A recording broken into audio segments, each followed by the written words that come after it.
Mark, it's the first opportunity I've personally had to speak to you, so I'm just wondering how you settling in at the club. Are you enjoying it on and off the pitch? I think it's when you come to a new club, it's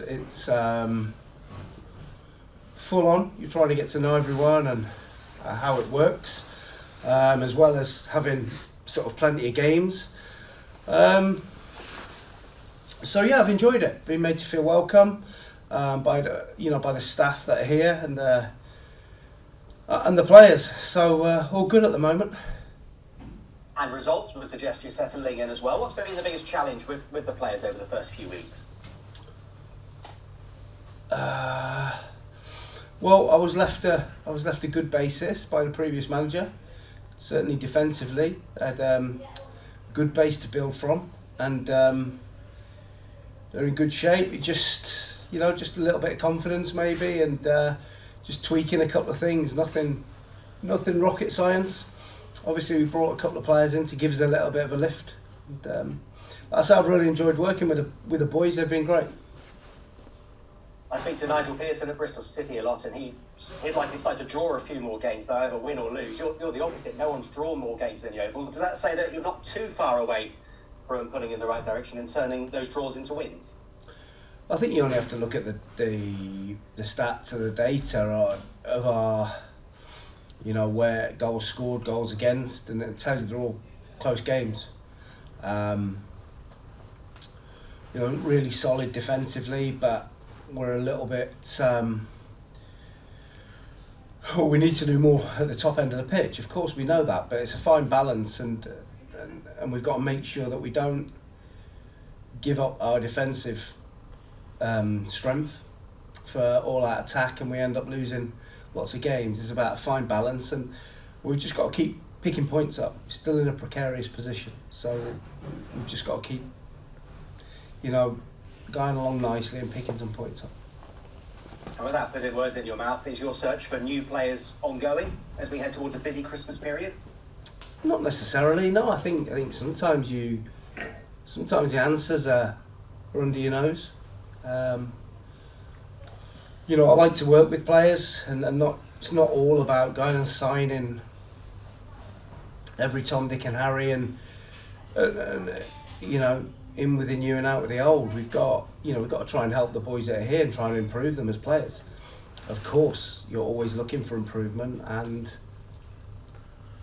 also what you got to keep in mind is, are we going to get significantly better than what we've got for an extra so many pounds a week? We probably aren't. So until we find the right one, or we get the right amount of money where we can really go and get one that's really going to improve us, then we want to. I'm enjoying working with the group we've got.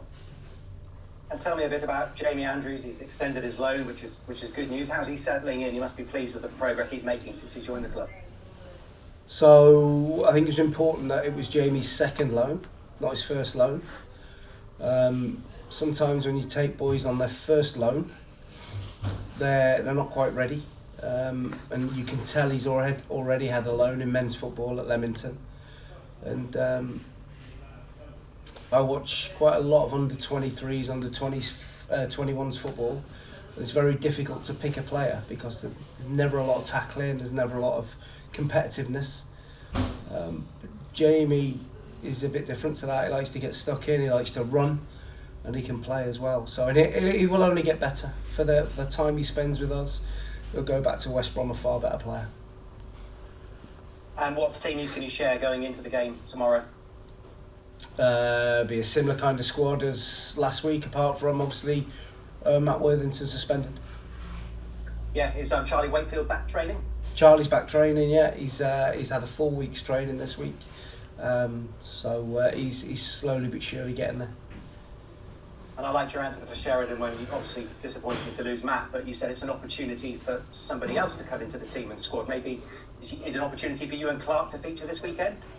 It's an opportunity for a number of players to certainly during this week's training to stake a claim. We've had a real tough or good week's training, and I'm constantly looking for players to really show me during training that they should be in the team on the Saturday. So there's been one or two that have put themselves forward, and hopefully I get that decision right tomorrow. How does a 12:30 kickoff just alter preparations for the game this weekend? Yeah, strange, isn't it? I'm not sure the reason why. Is it because England were playing? Potentially, yeah. Yeah, it was to avoid an England clash, which obviously hasn't materialised. When did that game happen? Monday. So it was if we finished second in the group, we would have played today or tomorrow. Sorry, but then they. So for me, they could have changed it back once they knew we weren't playing on Saturday. We had plenty of time, didn't we, to change it back? But there we go. Listen, we can't do anything about it. Means that we have to travel, obviously, today overnight, and we just put our schedule back a little bit to make sure. Obviously, breakfast will be lunch, and we'll be ready to go. What would it mean to you and the players if at 2:30 you're talking about a first away win of the season? But not won an away game. No, I wasn't aware of that. Listen, I'm not bothered whether it's home, away, wherever. It's just about, like I've said from the start, about continuing to pick points up and trying to pull away from that bottom of the league. And Bromley, it was an important win for them last week, and they showed some spirit as well with 10 men. What kind of test will they give you and the players on Saturday? Yeah, very, very big, very strong, powerful, functional, and we know what kind of game we're going to get. They're going to put the ball forward and test us, and it'll be a similar game to you get probably 80-90% in the National League, and it'll be about who makes their least mistakes, as it usually is. And does the World Cup pass you by because you're so busy with your Oval, or are you able to take in any of the games and any of the drama? I'm not a massive... I only watch it really when it gets to the semi-final, quarter-final. Although saying that, I did watch a bit of Spain last night. So yeah, I'll look forward to the semi-finals, and hopefully England get there and they can go and have a really good tournament. It's nice to speak to you for the first time. Thank you, Mark. Thank you very much. Mark, when it comes for the hunt for new players, and I know you've just said you're quite happy with the squad you've got, but I mean, do you get to see many other games when you're looking for players? I mean, do you have to, during the week? Yeah, try to watch games. Yeah. Yeah, and obviously I've got a database or whatever of players that I think could help us, and you're constantly watching new players to see what's available. And yeah, so there's players out there, but it's catch-22. Will the clubs let them go? Will they come to Yeovil, and can you afford them? So there's a lot of things that have to come together to get those players. But with the switch to sort of digital, everything's digital these days, and I'm sure you've got loads of database films and stuff. Do you tend to rely on your own judgment when you go to see them, rather than on the sort of form and the stats that they give you on these programs these days? Predominantly, I've worked, certainly data-based recruitment in terms of positional specific. If we're looking for a left back, use a lot of data to narrow that search down. But in the end, it always comes down to I want to see the player in the flesh, and certainly the majority of the work is done digitally and data-based. But I still like to go and watch to make sure I can see what's it like in the warm-up, to carry himself well, all of those kind of things. Going back to last Saturday's game, you said yourself it was a poor game. When you're stood on the sidelines, do you find it frustrating when you're faced with that sort of a game and that you want to change it, but you can't sort of make that many drastic changes at that point? I mean, you could do it beforehand, but actually in the game, is it difficult to make changes?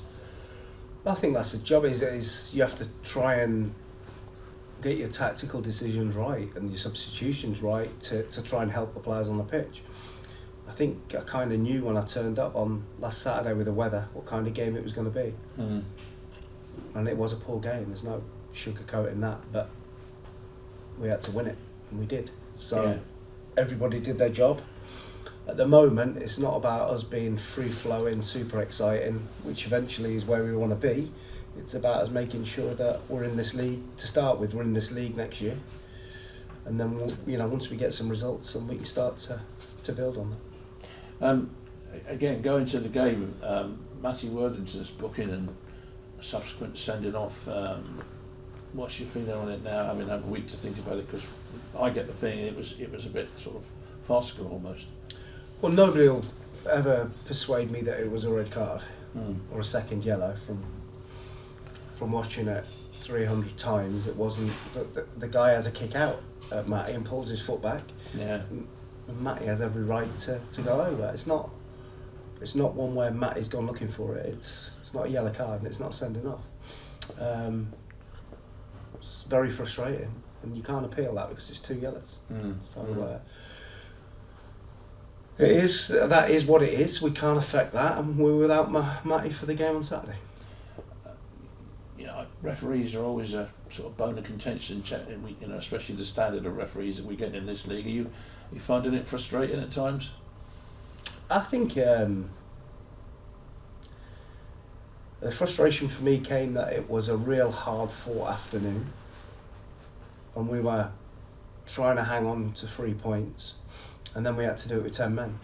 So then every decision becomes a real bone of contention, because you feel hard done by. So I've tried to say to myself to not get involved with referees. It is virtually impossible, because in the heat of the battle, you try and have an input on the game, and and when you see things that are unjust, you naturally respond. I mean, yeah. But I've made a conscious decision this year that you can't affect what they're going to do anyway. So you just got to get on with it. Going forward, are you finding that you've more or less got a settled side now that you pick, you know what you want, and you don't make that many changes to it generally? Is the sort of team coming along that way? Well, I think the defensive structure of the team is good. Yeah. But of course, at some point, you're not going to get the rub of the green and keep hanging on 1-0. So we have to, like I say, find that balance between defence and attack, and we have to